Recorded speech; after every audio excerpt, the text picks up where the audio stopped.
આગામી શ્રાવણ માસનો સોમવાર 5 ઓગસ્ટથી પ્રારંભ થઈ રહ્યો છે, ત્યારે સોમનાથ મંદિરે ભાવિકોની ભારે ભીડ, ટ્રાફિક તેમજ કાયદો અને વ્યવસ્થાની જાળવણીના ભાગરૂપે પ્રભાસ પાટણ પોલીસ સજ્જ બની છે. જિલ્લા પોલીસ વડા મનોહરસિંહ જાડેજાના માર્ગદર્શન હેઠળ નાયબ પોલીસ અધિક્ષક વી.આર. ખેંગાર તથા Prabhas Patan PI MV. Patel, 1 PI, 7 PSI, 40 GRD, 19 home guards, 15 TRB અને 120 પોલીસ જવાન ખડે પગે રહેશે.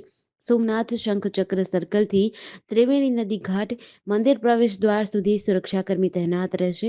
મોબાઈલ વાન સતત ફરતું રહેશે અને ચેકપોસ્ટ પર તમામ વાહનોનું ચેકિંગ થતું રહેશે. શ્રાવણ મહિનાની શરૂઆત થાય છે.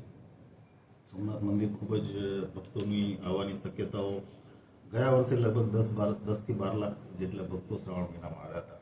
આ વર્ષે કદાચ સંખ્યા એનાથી વધશે. સોમનાથ મંદિરનું જે આખું કેમ્પસ છે એ મોટું કરી દેવામાં આવ્યું છે ગયા વર્ષની કમ્પેરમાં. એટલે અમારી પાસે હોલ્ડિંગ એરિયા મોટો છે, પણ તેમ છતાં પણ ટોટલ અમે 300 પોલીસ અને 2 એસઆરપી કંપની સાથે રાઉન્ડ ધી ક્લોક મંદિરનો બંદોબસ્ત જાળવીએ છીએ.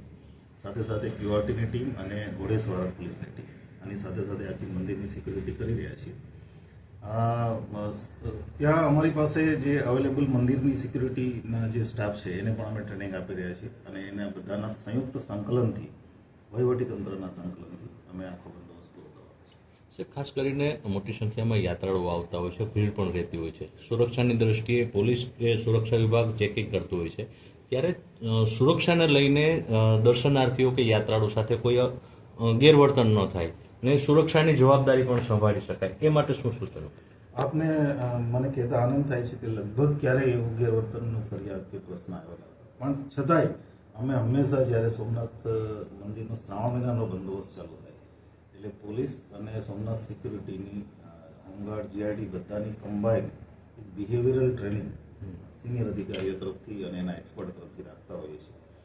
સાથે સાથે જે પણ શિફ્ટ હોય એ શિફ્ટના ઇન્ચાર્જ એક સિનિયર મોસ્ટ ઓફિસર હોય છે, જેથી કરીને કંઈ પણ પ્રશ્ન હોય તો લોકલ લેવલે ત્યાંથી જ હેન્ડલ થાય. આ વખતે પાર્કિંગમાં થોડોક ચેન્જ આવ્યો છે, ખાસ કરીને વીઆઈપી પાર્કિંગમાં, જેના બાબતે અમે ઇન્સ્ટ્રક્શન્સ જે કરવાની છે એ કરી દીધી છે.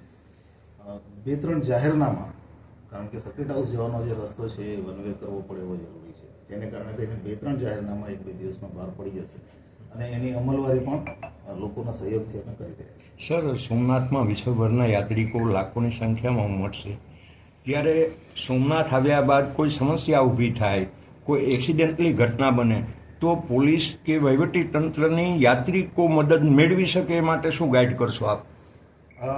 ઘણા સમયથી સોમનાથના એન્ટ્રી, જે કમ્પાઉન્ડમાં એન્ટ્રી ગેટ છે ત્યાં એક સ્વાગત કક્ષ બનાવવામાં આવ્યું છે અને ત્યાં જ અમારી એક ક્વિક રિસ્પોન્સ ટીમ હોય છે, ત્યાં જ અમારી બોમ્બ ડિસ્પોઝલની ટીમ હોય છે, એટલે પોલીસની હાજરી ત્યાં સતત રહે છે.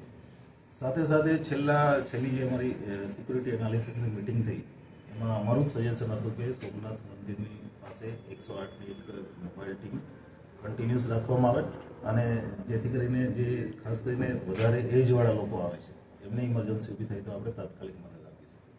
એ ઉપરાંત અમારી એક જીપ્સી ત્યાં સતત હોય છે, જેથી કરીને જેટલું શક્ય હોય એટલું લોકોને આપણે મદદ કરી શકીએ. જેડીસી ન્યૂઝ સાથે કૈલેશ ભટ્ટ, ઉના.